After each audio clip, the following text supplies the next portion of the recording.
One of the biggest questions I had before starting IVF was, how long does ovarian stimulation really last? When I first heard stims, I didn't know if it meant a few days of shots or almost 2 weeks of needles and appointments. In this video, I'll break down the typical stims timeline, what monitoring looks like, and share what my own 10-day stimulation process was like, including the side effects no one really talks about.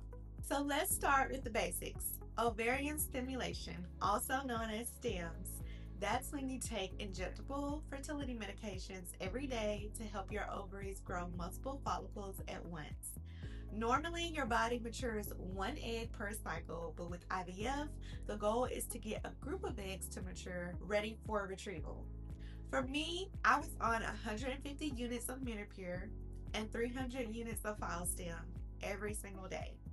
And let me tell you, seeing those vials and pens at first was so overwhelming. But after a few days, you honestly just get into a rhythm. The average stimulation process lasts anywhere from 8 to 14 days, with most people falling in the 9 to 12 day range. My stims lasted 10 days total, which is right in the middle.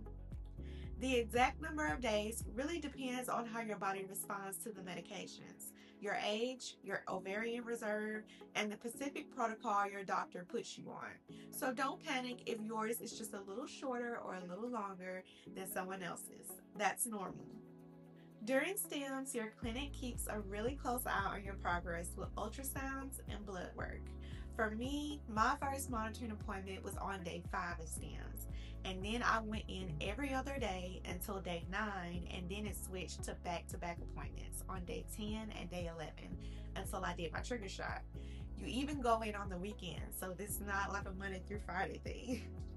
With every ultrasound, I also had a blood draw to check my estrogen levels. They're basically measuring follicle sizes and your estrogen when you go into these monitoring appointments to see when your eggs are mature enough for retrieval. By the end of stims, you'll feel like you know the ultrasound techs and the phlebotomists really well because you see them so often.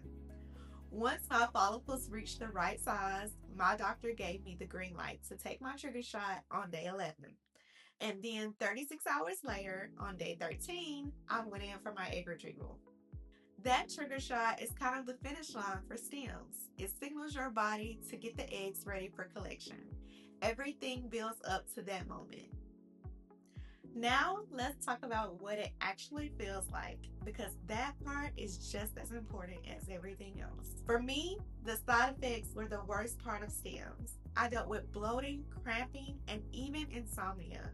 Emotionally, the hormones hit me with mood swings, and I was just way more sensitive than I would usually be overall. Everyone's experience is different. Some people breeze through it all, and others feel every single side effect, like me. I was definitely on the sensitive side.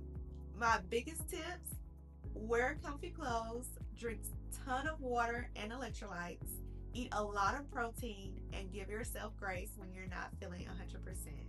So to sum it up, ovarian stims, or ovarian stimulation usually lasts about 8 to 14 days with multiple monitoring appointments to track your progress.